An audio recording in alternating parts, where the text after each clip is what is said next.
نان میټریالیسټک ډیولپمنٹ دا دی چې اخلاقی طور، بیهورل طور، اټیچیوډ طور ته قوم جوړ کړي. وریاباد نه خیرنیږي. په ګلګت بلتستان کې یو اوږد ښار دی، سوست ورته وایي، اخري ښار دی. په سوست ښار کې 10 واره دورې ترسه دا یو کوچنی کاغذ ته نسې پیدا کوي. پالو پریرې دا وایي د یو قوم د سمیدو تر ټولو اهم موړ دا دی چې دوی به ډایلاګ شروع کوي. چې به شروع کوي؟ ډایلاګ به شروع کوي. دا ډایلاګ نه موږ چې پر هوټل سره کښېنو حالات به څه وو، شیان به څه وو، یا اوس دا موږ چې سره ناست یو دا هم ډایلاګ دی. رویه کې مثبت تبدیلی چې ده دې ته ایجوکیشن وایي. بل د حضور صلی الله علیه وسلم حدیث شریف مفهوم دی، وایي که ستا نن ورځ تر پرون نه سوه ښه نو ته هلاک یې. یعنې ته چې هره نوې ورځ شروع کوې هغه به تر پرون تر تېرې سوې ورځې چې ده هغه به ښه وي. هغه به ولې ښه وي؟ ته به ماښام به ته د خپل ځان احتساب کوې چې ما په خپل ځان کې نن کومه بهتري راویستله. کور کې یو کوچنی خپل مشرانو ته، خپل مور و پلارو ته د په کور کې چې کوم ماحول دی هغه ته دی ګوري، ته یقین وکړي دا کوچنی ایز اټ از هغه رنګه عمل د باندې په معاشره کې کوي. د په خپله رویه سمه شول د سره به ګره سمي. سوال دا دی چې ډېر زیات مدارس پاکستان کې دي، نو بیا ولې بیهورل چینج نه راځي؟ بیهیویر چې دی بیهیویر کوم سر ډیولپ سر زموږ سوسایټي به سیویلایزډ شي. ماحول چې دی هغه ډېر اثر کوي. موږ دوی باید چې سکول کور چې دی هغه تعلیمي ماحول جوړ کړو، په هغه کې اسلامي ماحول جوړ کړو، نو بیا رویه راځي. دا والدین که اکټیو شو نو بیا په کوچنیانو کې رویه کې تبدیل راتللی شي. ول ما ورته وویل بهي صاحب په دا نالۍ مالۍ کې تاسو کوئ؟ ول دوی ویل نو. زه هم بهي ته څه کوئ؟ نو ویر از ډسټبین. بهي ډسټبین اوس زه دلې پر جنا روډ وګورم، بیا دورې وګورم چې اوس په زه ډسټبین چیرې پیدا کوم. ول اوس تر دې ګپې زیات زه د دوی په کوکه باندې کاندمن یم. دلته زه له ګورم پر جنا روډ ډسټبین په مخه نه راځي. ول ومې وله ول اخري کې چې د ساینس کالج پورې راورسېدو، ول دلته د ساینس کالج مخ ته یو ډسټبین ول ما چې ولید دوی ته مال دغه دی ډسټبین. نو هغه د دوی د کچرې نه تصولو چې کوم عادت دی هغه تر کریکټرایزینګ لیوله پورې رسېدلی. دا چې 10 ګنټې په لاس کې هم دی دا تصوی نسی. دا نه چې دی ځان ښکاره کوي یا دی خلکو ته دغه ورکوي. هغه ادارې په ده کې دا شی انکلکیټ کړی، انټرنلایز کړی، د هغه څه دی ځان نسی خلاصولی. نو د ادارې پر سطح باندې زه ایز ا پرنسپل، نور پرنسپلان، ټیچرز د هغو دپاره دا لازمي ده. اوس خو دا شی په موږ کې نشته که نه، که په موږ کې ولی په سټوډنټس کې به ډېر زر راغلی وی. دا بیهورل چینج تیوري چې ده په دې به ټیچرز او پرنسپلز په دې یوه خبره سر خلاصوي. اوس زه دا کوچني ته وایم ته به کاغذ نه تسئ، دا یې سهار بیا تس کړي، بیا دا بله ورځ بیا زه ورته وایم دا مه تسوه، دی بیا تس کړي، بیا دا بله ورځ بیا موږ په سکول کې ورته وایو یاره نن به په اسمبلۍ کې ورته ووایو نن به په سکول کې کاغذ نه تسوئ. په هغه ورځ چې بیا موږ پسې راسم سو کم از کم 500 تیلیانې کوچنیانو تسې کړي. اوس دا زموږ خبره د دې کوچنیانو په سمج کې ولې نه راځي؟ یا کوچنی ولې خامخا دا کاغذ تسوي؟ د ده چې کوم هغه بیډ هیبټ دی، هغه غلط عادت چې دی، هغه بیډ بیهیویر چې د ده د جوړ سوی دی، دی په هغه کې کریکټرایزینګ لیول ته رسېدلی دی. اوس دی دا پرېښولی نشي. هغه یو سړي خپله لور ورویسته د رباب والا، الله اقبال صاحب دا مثال ډېر ترهي، ول دا زما لور ته رباب ور زده کړه. هغه غالبا دا ورته وویل چې زما 6 پونډه فیس دی. ده ورته وویل صحیح دی، خو زما لور ته ما څه ټیم رباب ویلی دی، هغې نیم کورسونه کړي دي، لہذا زما د لور څه کم فیس واخله. هغه وویل ټیک دی، زه به ستا د لور څه د رباب ټیسټ واخلم، که چیرې د دې رباب تر نیمې پورې زده و بیا به زه ستاسې 3 پونډه واخلم. هغې ورته وویل ټیک دی ټیسټ جین واخله. نو هغې چې ټیسټ جین واخیستی، د رباب چې کوم استاد و د ټیسټه بعد هغه مور یې ورته وویل څنګه سو؟ ده ورته ویل زه خو د دې څه نه پونډه فیس اخلم. وایي 6 پونډه خو ستا فیس دی، نو 9 پونډه بیا پر څه شي باندې جنې اخې؟ ده ویل زه 9 پونډه په دې اخم د نجلۍ چې دی غلط رباب زده کړی دی، اوس به زه یو واره 3 پونډه د دې دپاره اخم چې په دې چې غلط رباب زده کړی دی هغه په ویر کړم، بیا به له دې بعد د سره دې ته رباب ور شروع کوم. نو خبره دا ده موږ هم بنیادي مسله دا ده چې موږ بیډ بیهیویرز چې دي په هغه کې موږ ارګنایزینګ او کریکټرایزینګ لیول ته رسېدلی یو. نو اوس په کوچنیانو په قوم باندې دا غلط عادات څنګه پرېږدو، برته بیا له سره ځه دوی د ریسیوینګ او ریسپانډینګ او والوینګ او ارګنایزینګ لیول بیا دې سټیجو ته دوی رسوو. نو دا ډېر ستړی کار دی، دا تکلیف جن کار دی، دا به موږ طی کوو. ترقی 2 قسم دي، یو ته وایي میټریالیسټیک ډیولپمنټ، مادي ترقی، هر شی چې موږ طی په سترګو وینو ماده چې ورته وایي که نه، روډ دی، بلډینګ دی، کړکۍ ولګېده، دروازه نوګي سوه، کرسۍ برابره سوه، ټیبل برابر سو، دې ته مادي ترقی وایي، بلډینګان جوړ سو وغیره وغیره. یو دی نان میټریالیسټیک ډیولپمنټ. نان میټریالیسټیک ډیولپمنټ دا دی چې اخلاقی طور، بیهیورل طور، اټیچیوډ طور ته قوم جوړ کړي.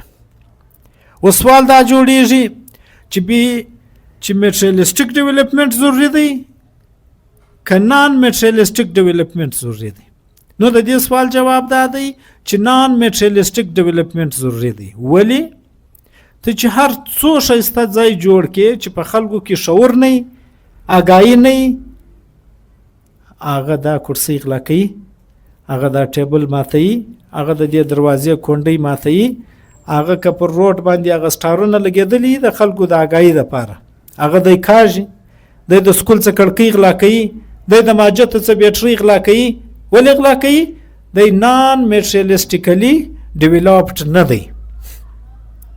نو خلکو قومونه جوړ کړي دي میټریالیسټیک، یعنی مادي طور بیا په بعد کې ترقی ورکړي. مثال کے طور پہ زبرتی د څو قومو مثال درکم، بیا به مشتی مجلس سره ګډ کو. اقبال صاحب هم خپل مجلس په کې راکښېږدي.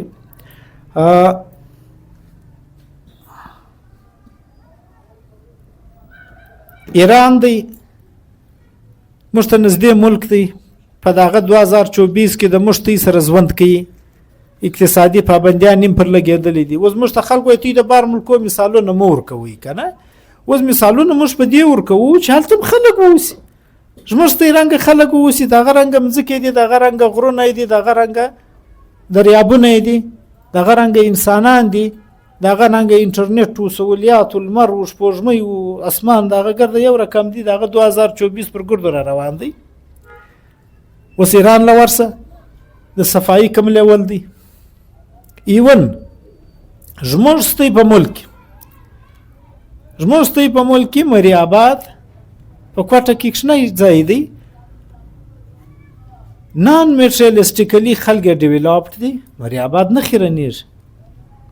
که تی چکر ولی ګلګت بلتستان له تی ولاړ سئ، په ګلګت بلتستان کې یو اوږد ښار دی، سوست ورته وایي، اخري ښار دی. په سوست ښار کې 10 واره دورې ترسه دا یو کښنی کاغذ ته نسې پیدا کوئ.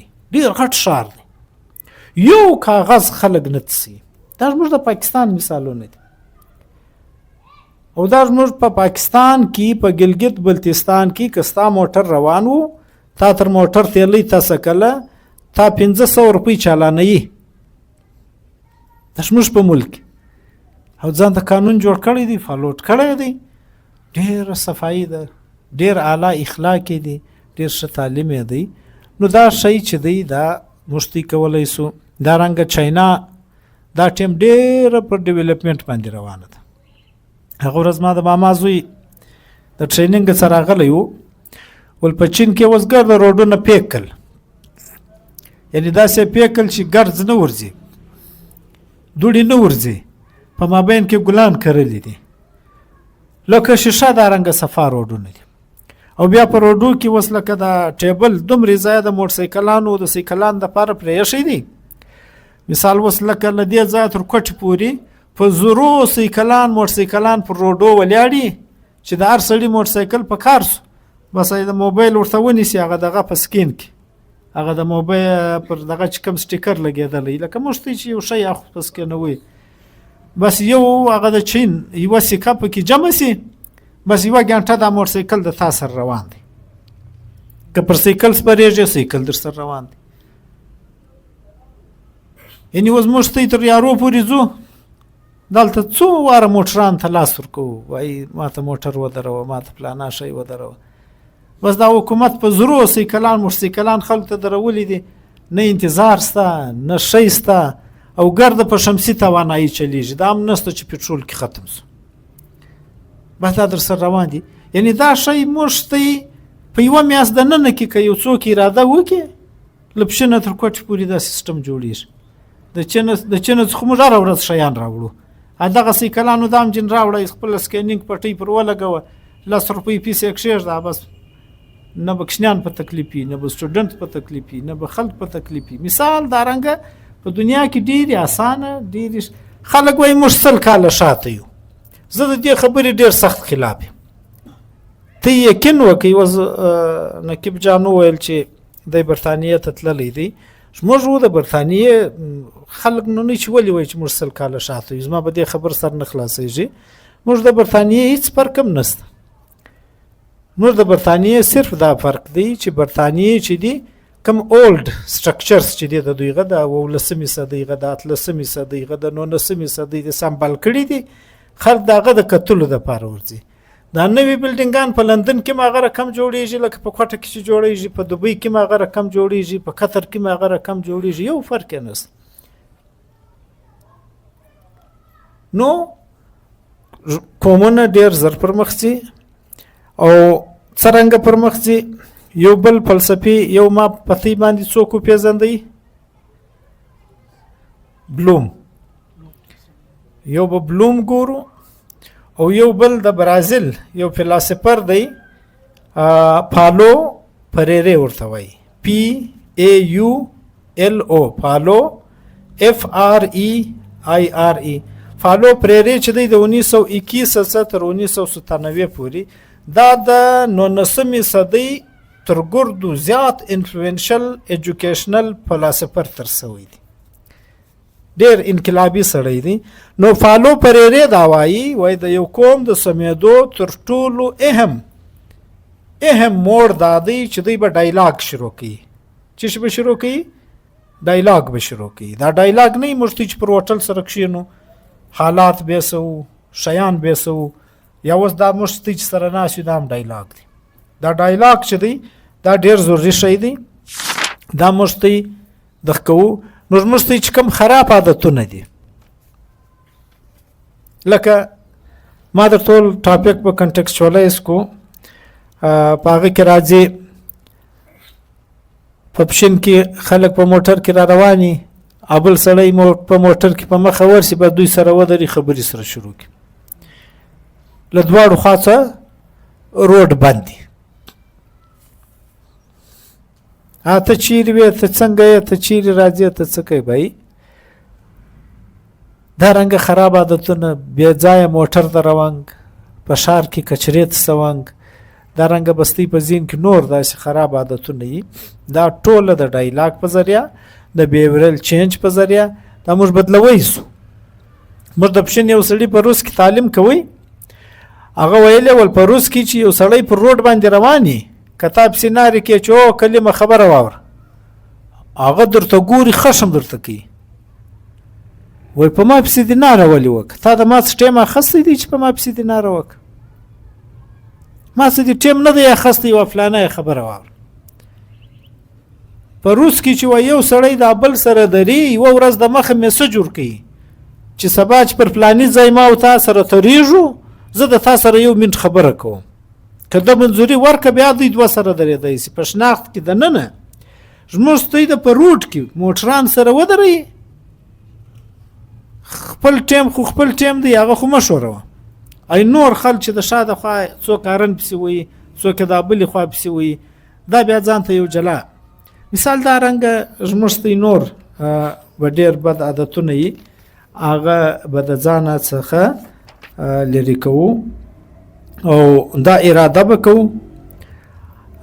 د بیهورل چینج چې کوم سټپس دي، اول اویرنس دی. لکه ما چې ته اوس یو اویرنس مثال درکړي چې په روس کې خلک د ټیم دومره خیال ساتي، نو په کار دا ده چې آینده موږ په روټ کې نه ودرېږو. دا د یو بیډ هیبټ په باره کې ما ته اویرنس درکړي، د کاغذ نه تسولو په باره کې ما ته یو اویرنس درکړي. دویم نالج دی. دا اویرنس چې ما ته درکړي دا ستا په معلوماتو کې، ستا په علم کې، ستا په سمج کې دا خبره راله. دا د دې دویم پروسس دی. دریم دی کنټمپلیشن. کنټمپلیشن و دې ته وایي چې پر دې باندې ته غور و فکر شروع کړي چې آیا زه په روډ کې درم دا څنګه کار دی، آیا زه په روډ کې موټرسایکل یا موټر دروم خلکو ته تکلیف جوړوم دا څنګه کار دی، آیا زه په روډ کې کاغذ تسوم یا په سکول کې کاغذ تسوم یا په کور کې کاغذ تسوم یا د کور په کوټه کې زه ګند جوړوم، دا څنګه ده؟ دې ته کنټمپلیشن وایي. او د دې بعد انټنشن دی، اراده. دا کلکه اراده کوانګ دی چې زه به خپل ځان بدلوم، زه به په خپل ځان کې دغه تبدیلی راولم. د دې بعد اکشن دی، عملی اقدام اخستنګ دی. او مینټیننس دی چې دا کم عمل تا شروع کړي په هغه کې مینټیننس و دې ته وایي چې په هغه کې دوام راسي که نه. هغه بیا ستا د کردار کریکټرایزینګ چې کوم په بلوم ټیکسانومي کې ورته وایي، هغه ستا په دغه کې دننه جوړاو سي. او په آخري کې حضور صلی الله علیه وسلم حدیث شریف مفهوم هم دی، وایي چې ماښام پرې وځئ د خپل ځان احتساب کوي چې ما نن څو ښه کاره وکړو، څو مې غلط کاره وکړل. دا احتساب هم د انسان په بیهیویر کې پازیټیو چینج راولي. د دنیا ټول ماهرین تعلیم پر دې خبره متفق دي. د تعلیم تعریف څه شوی دی؟ د تعلیم تعریف دا شوی دی د پازیټیو چینج ان بیهیویر از کالډ ایجوکیشن. The positive change in behavior is called education. یعنی پر رویه کې مثبت تبدیلی چې ده دې ته ایجوکیشن وایي. برته د حضور صلی الله علیه وسلم حدیث شریف مفهوم دی، وایي که ستا نن ورځ تر پرون نسوشه نو ته هلاک. یعنی ته چې هره نوې ورځ شروع کوې هغه به تر پرون تر تریسوي ورځې چې ده هغه به ښي. هغه به ولې ښي؟ ته به ماښام به ته د خپل ځان احتساب کوې چې ما په خپل ځان کې نن کومه بهتري راوستله. دا چې ته روزانه د خپل ځان احتساب کوې، ته چې کوم د انسانیت سټیجز دي پر دې باندې ته لوړ خیزې. هغه آخري خبر درته کوم، شوکت ترین صاحب ډېر ښه زما یار دوست هم دی، دغه دی ډېر کتابونه یې لیکلي دي. نو دی به دا 2020 کې کرونا ونیوي. کرونا چې ونیوي بیا د پر آی ډي باندې د ډېر اوږد تحریر کړی دی، اوس به موجود دی، نه به یې ډیلیټ کړی. نو ډول زه په آی سی یو کې پروت وم، خولې و دا مې کار پرېښول، د مرګ و د ژوند په کشمکش کې وم، د اکسیجن را لګېدلی و. نو ډول په دې مابین کې د پشین یو ډاکټر چې د هغه وارډ انچارج و ول دا راننوتی. ول نو زما کور والا زما تر سر ناسته و، ډېره سخته پریشانه وه. ول زما اکسرې ورښکاره کول، ډاکټر صاحب ته دا اکسرې وګوره د زما کور والا جوړیږي نه جوړیږي، پوه شوې؟ ول ده چې هغه اکسرې داسې پورته کوي کتله، ول بس دا زر مري دی ما پالتو د کټ نیولی دی، دا چټک پورته که دا یوسه دا مري، دا زه په هسپتال کې نه پرېږدم. ول زما کور والا په زوره په زوره بغاري که. ول بیا څه نور لغازونه هم وویل که نه، نو خو ده زما په خیال شوکت صاحب په زیان دی. نو ډول ما د ده خبرې ما اورېدې، خو اکسیجن را لګېدلی و، جواب مې نه سوی ورکوی. سړی که خدای ژوند درکړي نو بیا به دا څه شی دی؟ دا هغه شی دی لکه د بلوم ټیکسانومي چې ما درته وویل 3 ډومین دي. په کاګنیټیو ډومین کې خو د همت وکړي، د ښه سبق وویلی، د ښه رټیفیکیشن وکړي، د ښه ډاکټر جوړ شو. مګر کوم چې افیکټیو ډومین دی، رویه جاتي ډومین چې ورته وایي، د چې بیهیویر دی، هغه بیهیویر ایز اټ از هغه رنګه دی لکه څنګه چې د هغه اول سټیج. نو د یو ایجوکیټډ سړي دپاره، د یو پروفیشنل سړي دپاره دا شی لازمي دی چې کاګنیټیولی به هم دی خپل ځان کریکټرایزینګ لیول ته رسوي، او افیکټیولی د رویه چې ده هغه به هم د پوسټ مطابق، د معیار مطابق، د دکاندارۍ چې هر د ژوند دی د هغه مطابق به هغه رقمي خبرې. خو داسې خوږې دي اقبال صاحب ته دعوت ورکوو چې دی په دې باره کې خپل، او نور چې بیا هر څوک خپل دغه شعري. مولا صاحب چونکې نن چې کوم موضوع راقصه د بیهورل چینج پر دې باندې کلیم الله صاحب تقریبا اسلامیک پوینټ اف ویو، ماډرن تھیریز او د کانټیکچوالایزیشن وخاته ډیر زیات ډایرکشن ورکړي. نو د ډیر حد پر د ایریاز په دې کې کور کې زما دلته یو کښنی خبره نور پکې بڑاوم، دا کوم چې خبره تا روانه کړې ده د بیهیویر چینج په حواله سره.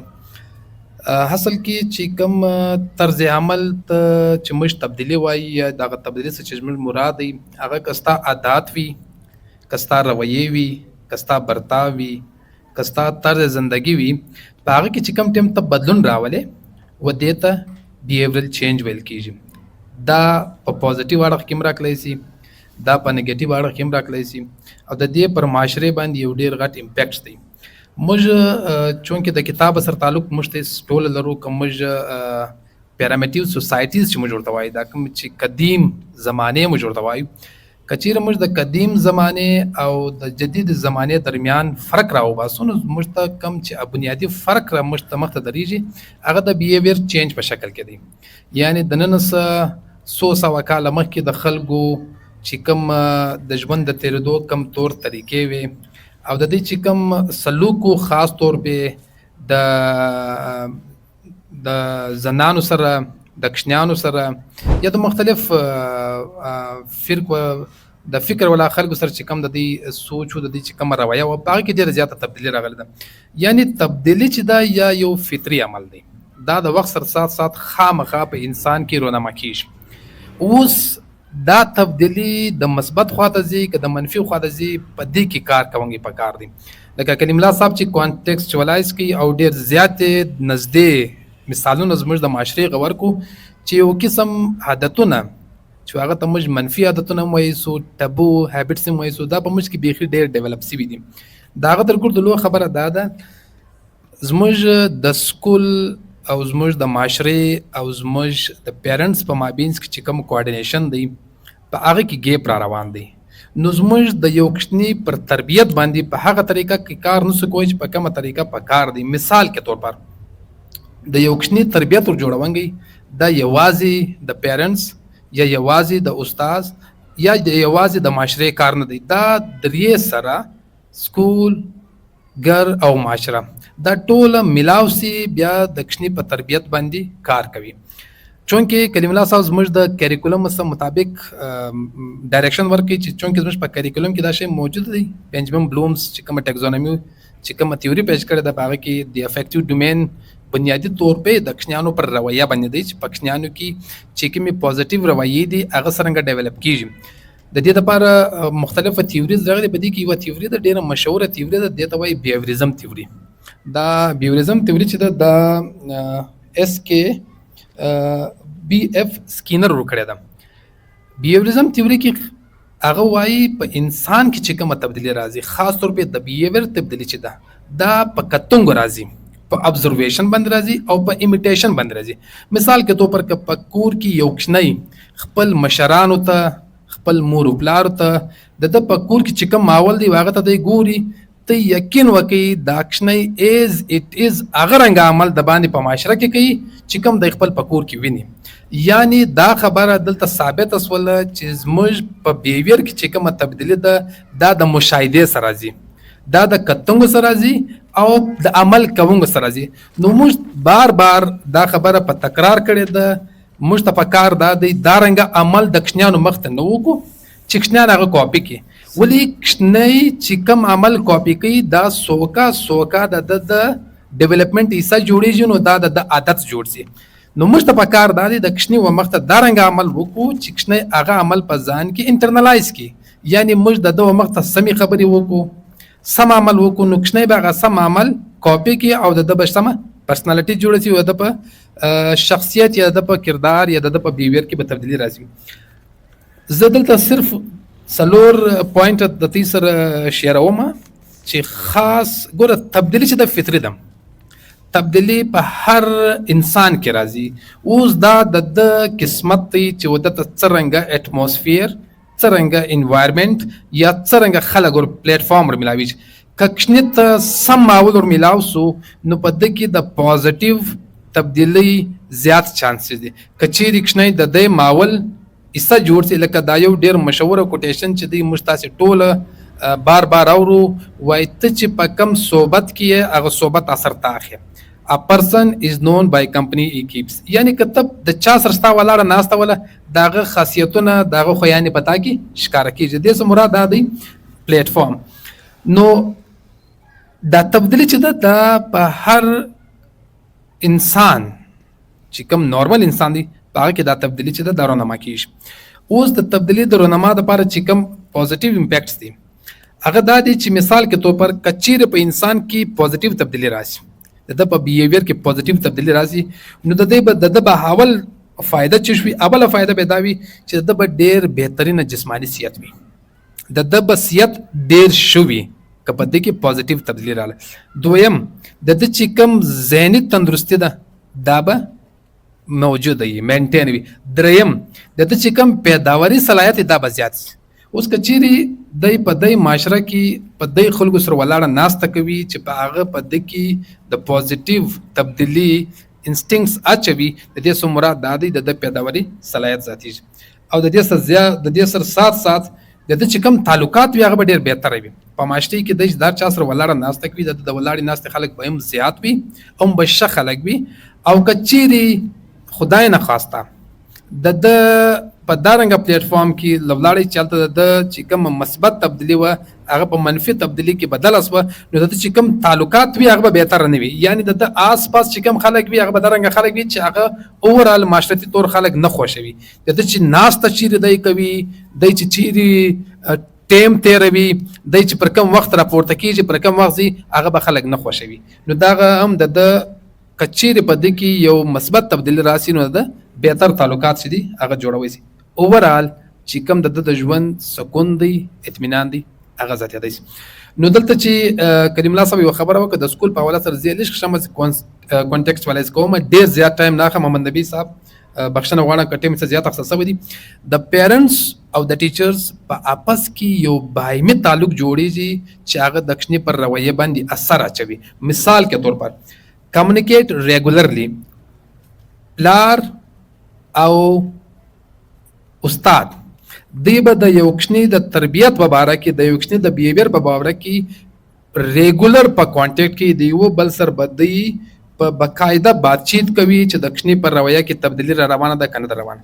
د دې سره سات ذات دویم به پلار او استاد په ګډه یو منصوبه بندي جوړوي چې هغه د کښنی کې خدای نخواسته یو دا رنګه حرکت موجوده وي یا دا رنګه تبدیلی دی پکې لیدلی چې په کښنی کې راځي، دی به دواړه په ګډه یو منصوبه بندي جوړوي او هغه تبدیلی به پازیټیو خواته راړي.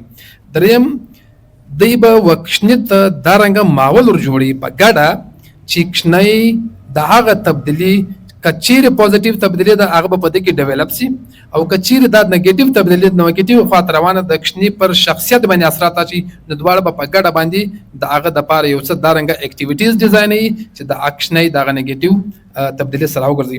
څلورم او دی به په ګډه سلیبریشن کوي، سکسس به کوي د کښنی په حواله سره. ولې کښنی چې دی کښنی انکریجمنټ غواړي، که چیرې پلار او استاد په ګډه کښنی انکریج کړي او د مدد وکړي په یو تبدیلی کې، نو هغه د دې لپاره پازیټیو اړخ اخیستی شي. نور خبرې خو بیخي ډېرې دي، خو مستقل حل دا دی چې پیرنټس او ټیچرز په ګډه د کښنی پر رویه باید چې کار وکړي او دی په دې باره کې باید باقاعدګي سره باید چې د یو بل سره په کانټیکټ کې نو بیا پښتني کې پوزټیو تبدیلی راکړی شي. د رویې په باره کې زه څه خبرې کول غواړم. په دې کې یو کہانی ده، وایي یو دغه عالم روان و، د سره څو مریدان روان و، یو کلي ته روان په مخه یو سړی ورغلی.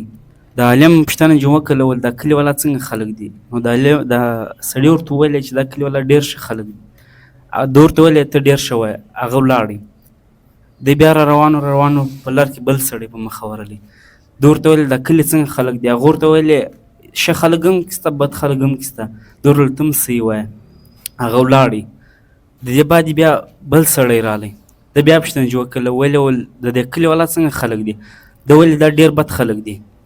نو ده ورته ته هم صحیح وایه. هغه چې ولاړی نو د مریدانو پوښتنه چې وکړله ول تا څنګه هر یو ته ویلې چې هغه ته دې هم ول ته صحیح وایه، بل ته دې ویلې ول هغه ول والا چې ول هغه ویلې ول ګره ښه خلک دي. د هغه خپله رویه ښه وله، ګرد ورسره ښه ولو.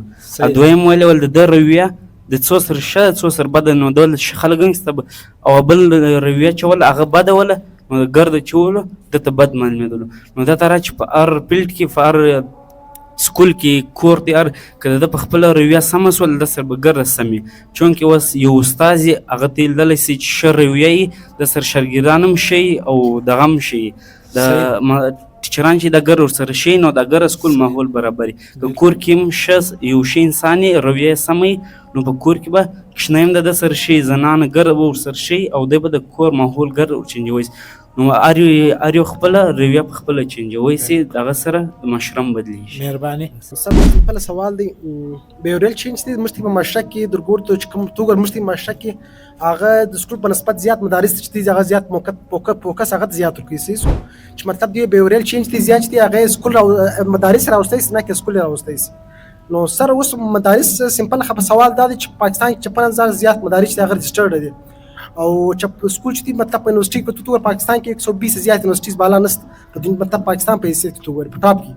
نو زما بس سوال دا دی چې پاکستان کې مطلب دی مدارس زیات دي سکول کم دي، او زموږ ته معاشره کې هغه زیات فوکس دي. بیهورل چینج دی هغه په کوم دا مطلب په د یعنی په مدارس کې زیات راځي، په سکول کم راځي. زموږ ته معاشره کې کم خلک دا وایي. سر سوال دا دی چې ګور زیات مدارس هم پاکستان کې دي، نو بیا ول بیهورل چینج نه راځي، اسپیشلی ناردرن ساید مطلب کې ساید زموږ ته بلوچستان سولو، پاټاسو، وزیرستان په دا ریجن کې خو د ګور زیات مدارس موجود دي، بیا هم بیهورل چینج کم ایشوز دي هغه زموږ ته په ریجن کې دي. سر سوال دا دی چې اوس دا ساينټیفیک ایجوکیشن نشته دې ته وچ دی هغه بیهورل چینج یعنی سر بیهورل چینج په چیز باندې ډیپند کوي، پر ساينټیفیک ایجوکیشن باندې ډیپند کوي یا کې پر مدارس باندې ډیپند کوي. چونکه بیهورل چینج نه دی راغلی، نو د دې دا معنا ده چې نه په سکول کې به رویه بدلیږي، نه په مدرسه کې بدلیږي.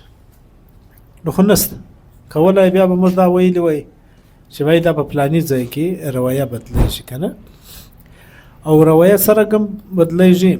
موږ په پښتو کې یو بیا ادب متل دی، هغه خو زه نه تروم، خو زه دا درته وایم په قرآن شریف کې دا دو قرآن کتاب چې ته وایاست په دې کې تقریبا 540 آیات په دې باره کې راغلي دي، لکه اقبال صاحب چولتی غور و فکر کوي. او په قرآن شریف کې ډېر د آیتونه راغلي دي، د هغه مفهوم دا دی وایي تاسې د مځکو پر سر باندې ګرځئ. که چیرې موږ نور سیویلایزیشنز وګورو، نور قومونه وګورو، ایون دا ګلګت بلتستان وګورو، لا به هم زموږ په رویه کې ډېره بدلي راځي. نو د بدلي دپاره ګرځېدنګ لازمي دی چې موږ دوبۍ وګورو، موږ چین وګورو، موږ یوکې وګورو، او دا د قرآن شریف حکم دی وایي د مځکې پر سر وګرځئ.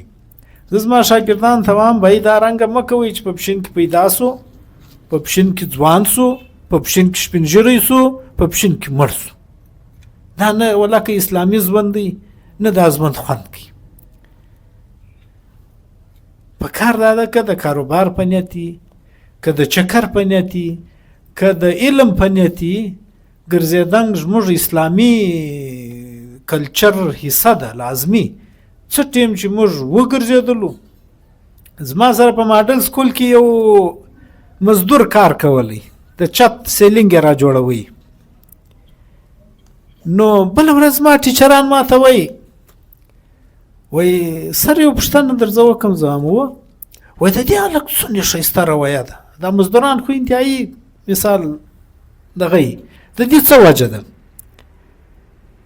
او دغه هلک واقع ډېر بهترینه بیهیویر و.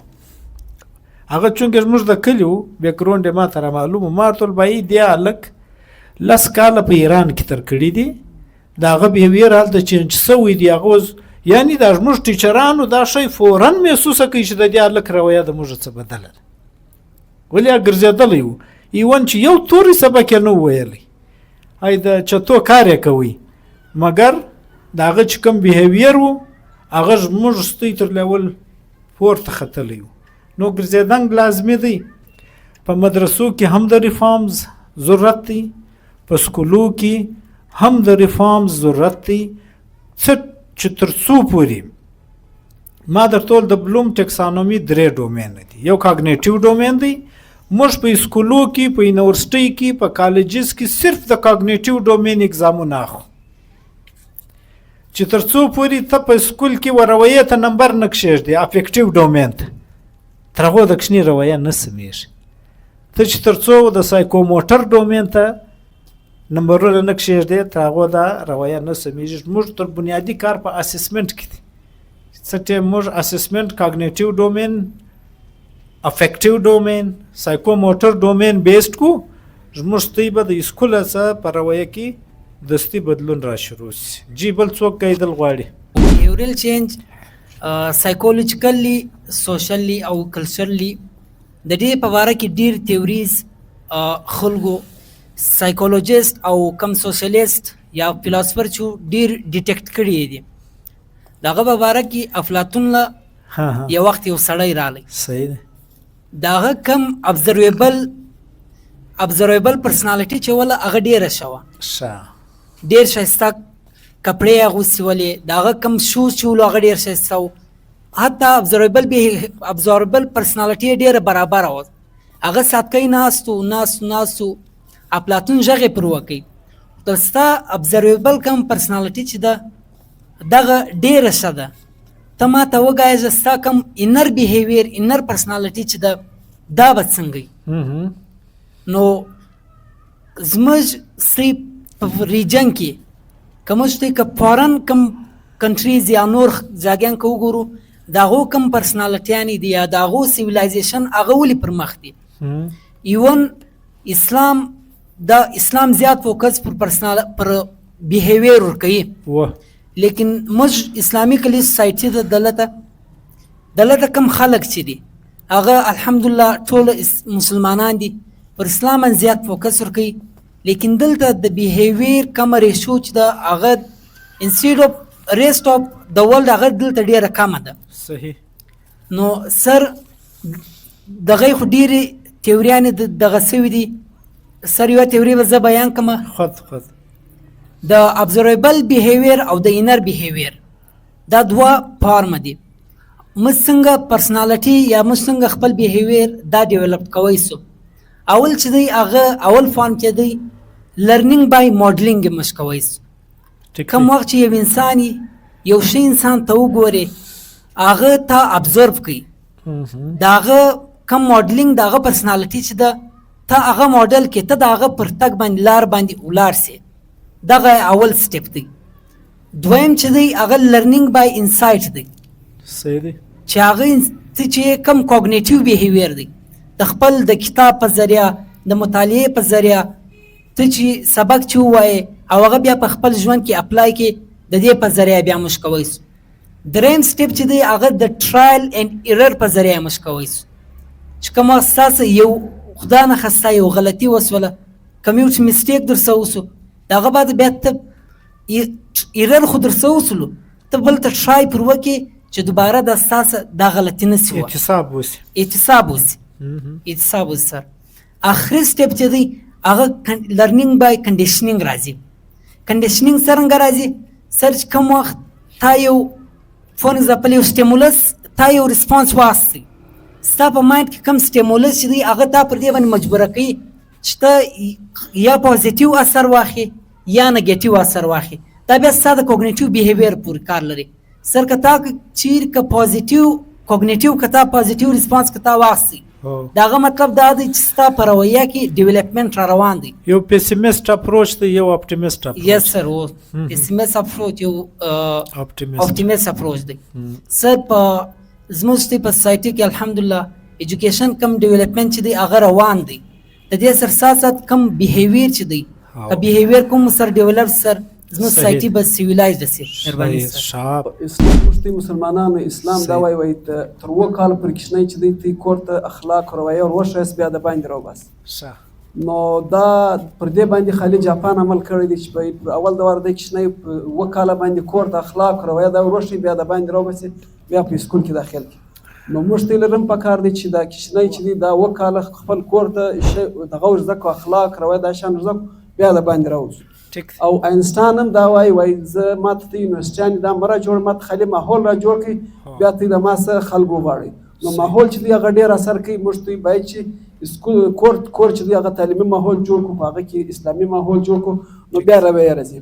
او دویم موږ چې دی کښنی چې موږ ته سکول کې داخل کړو په دې کې 2 پلره کار کوي. یو حکومت استاد موږ ته را کړی دی، بل چې دی موږ ته سکول را جوړ کړی دی حکومت هغه کې بلډینګ دی.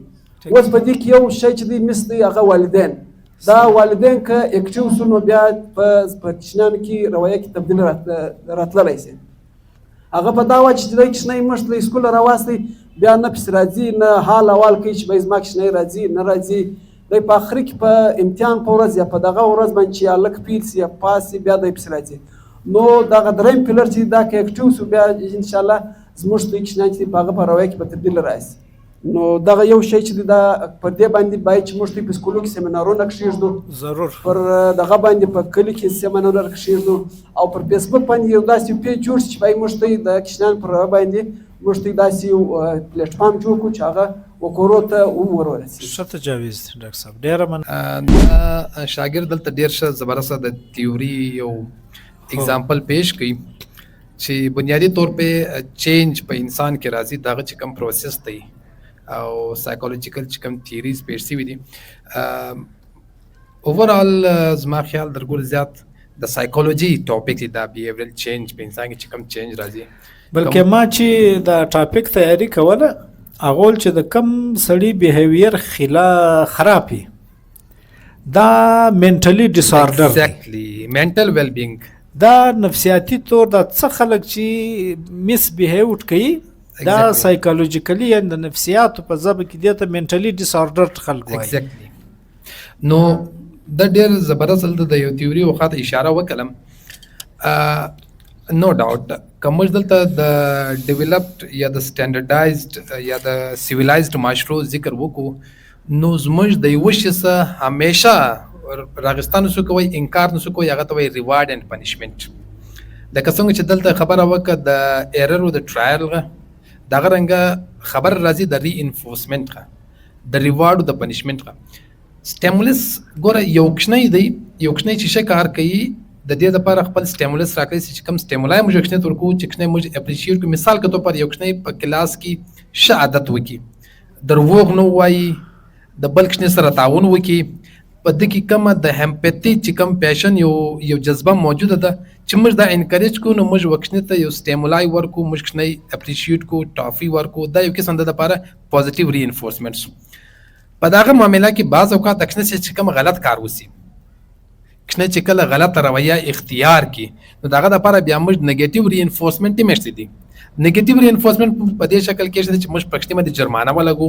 مثال کے طور پر کچا دلته کچرا جوړه کوم ژبه جرمانه کو لکه څنګه تاسو موږ ته مثال راکې د ګلګت بلتستان چې تل کچيري او چا کچا صرف په ګلګت بلتستان کې نه په ټوله دنیا کې دا شایسته د ټریفیک او د رولز او د قوانین ډیر خیال ساتل کیږي چونکه پچا کې چې داشتنه انټرنلایز شوی نه نو غلطه غلطیان کوي دغه د ریوارډ او د پنیشمنت دغه وي.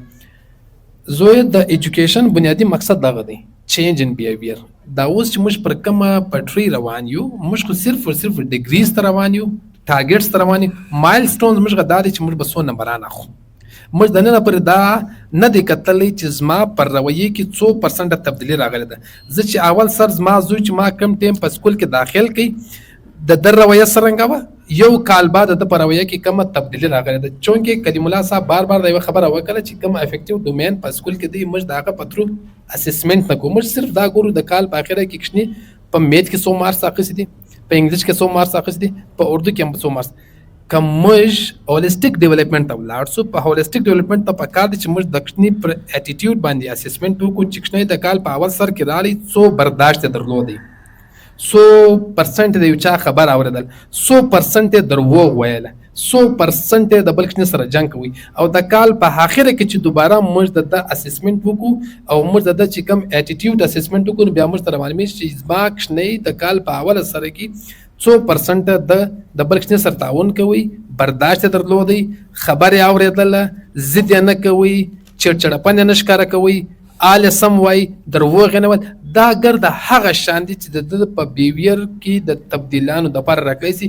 دا هغه ټایم پاسبل دی چې دا موږ ریوارډ اینڈ پنشمنٹ ته بوزو، ری انفورسمنٹ اور پنشمنٹ ته بوزو، بیا دا پاسبل دی. سید مهرباني. در ټولو بهترین اخلاق اور چې خپل ماډل یې جوړوي، خپل نمونه جوړوي، هغه چې دی حضور صلی الله علیه وسلم دی. ځکه چې حضرت عایشه رضی الله عنها له صحابه کرام ورلو چې د حضور علیه السلام اخلاق سره کم، هغې ورته وویل آیا تا قرآن نه دی ویلی؟ نو د حضور علیه السلام ټول اخلاقیات چې دی هغه قرآن دی. اول خو پکار دی چې ماشاءالله ګرد میټرک پاس او د کالج سټوډنټ، یونیورسټي سټوډنټ دی چې د قرآن یو بهترینه تفسیر واخلي. که د ډاکټر اسرار احمد صاحب دی وي یا د مولانا تقي عثماني صاحب دی چې واره انسان قرآن ووایي، د انسان ټول ژوند چې دی هغه په قرآن کې دی.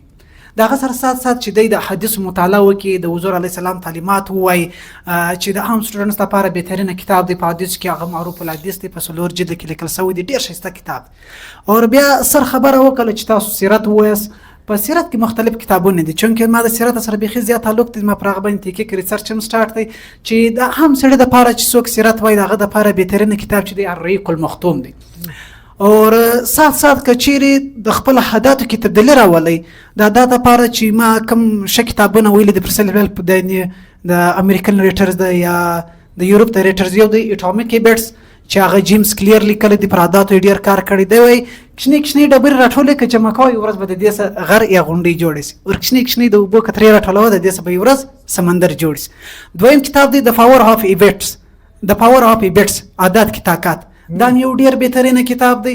دا غسر سات سات د قاسم علي شاه لیکچرز او جاوید چودري، سونو شرما، سندیپ میشوري، روبین شرما او ټونی روبین، دا خلکو سره واوري انسان په ځان کې تبدیلی زیاته راوستی. زه خو اول دا وایم چې زه پر کښنې کار نه کوم، زه پر خپل ځان کار کوم چې خپل ځان بدل کړم، زما سره زما کور، زما معاشره ګرده بدلېږي. نور سړی دا کس وکړي نو انشاءالله ډېره تبدیلي راځي. یقینا زموږ د کلیم الله صاحب چې کوم سیشن و ډېر خوند یې وکړي، ډېره زده کړه وسوه. د بدقسمتۍ څخه زموږ په علاقه کې د تعلیم د شعور کار کم دی، دا رقم سره پلیټ فارم نشته. مامون نبي صاحب دا کار شروع کړی، دا کاوش شروع کړی. مامون نبي صاحب چې دی زموږ د علاقې چې ما خپل کم نم چې پرېږدي زموږ د علاقې سکورات چې دی هغه مامون نبي صاحب دی، چونکې اول انقلاب زموږ په علاقه کې ده راوستلی دی. نو چې مامون نبي صاحب په تحریر کې دا خبره ډېر وینم، دا وایي چې 1 نمبر خلک راوځي میدان له، 2 نمبر به خود ورک شي. نو که زموږ سره په هر سکول کې دا رقم پرنسپل پیدا شي نو زموږ نظام به ډېر بهترینه شي. اور تعلیم پکار دی چې دا رقم خلک یې ونیسي او در سره یې ورسوي. نو اختتام کوو چې کلیم الله صاحب اخري خبره وکړي، نو بس بیا به زموږ سیشن ختم کېږي. په 2 سیشن کې د دې بعد سیشن دی مامون نبي صاحب به موږ چای کوي، هر څه چې دی موږ به داسې سوالونه به د سرجسه کوو چې هغه په اوپن کیمره کې نه کېږي، بعد کې کېږي، پر هغه به ډسکشن کوو، پر هغه به تفصیل خبره کوو. څه نه وایي ډاکټر صاحب؟ اسسمنٹ کې افیکټیو ډومین شامل شي.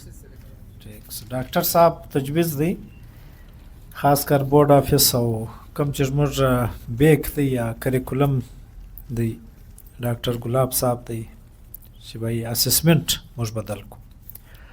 په اخري کې ډېره مننه ستاسو د ځوانانو چې دی رالاست، موږ مجلس مو اورېدی. ما خو کوشش کوي چې په 40 منټه کې ختم کو. هغه ښه موسم هم و، پیتاوی هم ګرم و، مجلس ځله ډېر سو. ستاسو دپاره د چونکه ته د لایبرري والا بچان یې، ستاسو دپاره یو خوشخبري دا ده، یو خو ستاسو دپاره دا لایبرري خلاصه ده. اورنګزیب صاحب زموږ یار دوست و، محمد نبي صاحب دوی دا محنت وکړي ستاسو دپاره د مطالعې ځای جوړ کړي. زما د ډېر ټیم څخه خواهش و چې یو ښه لایبرري ولرو. نو ان شاء الله العزیز په دا یو اعلان درته کوم چې په یوه میاشت دننه کې به په ماډل های سکول پشین کې هم لایبرري سټارټ سي.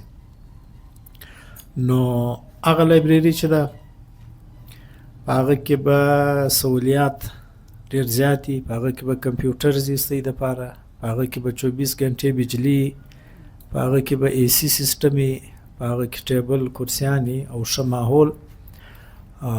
انټرنس چې دی هغه به پر کارت باندې، د کارت بغیر بیا موږ څوک هلته نه پرېږدو. نو سټوډنټس دا خواست دی چې څوک دلته بهتر فیلوي هغه به د لې سبق وایي، که څوک هلته تلو هلته به ځي. موږ دا خواهش دی دلته موږ تقریبا تر اوسه پورې 2.5-3 کروړه روپۍ پر خرڅ کړي دي. دا زموږ چې اوس موجوده چیف جسټس دی هاشم کاکړ صاحب، هغه په دې لایبرري کې ډېر زیات انټرسټډ و. د هغه په خواهش باندې د لایبرري به په ماډل سکول کې په میاشت دننه کې جوړه سي. نو په هغه به پبلک لایبرري خپل د پبلک دپاره جلا ګیټ موږ ور جوړ کړی دی. پر هغه ګیټ به بچیان چې هر وخت لا تلو هر وخت تلو، او سینیر سټیزنز په هغه کې سی اس اس پی سی اس بکس هر څه به ستاسو دپاره اویلیبل وي. نو انشاءالله خو دا زموږ دا خواهش دی، موږ وایو دی نه موږ لایبرري جوړ کړو سبا بیا ریډرز نه وي، نو بچیان به بیا دورې راځي، دا لایبرري به هم ډکوي، هغه به هم ډکوي. بیا به دا کوو چې زموږ دپاره به بیا ځای نه وي، بیا به موږ نور ځایونه د کوچنیانو دپاره جوړو.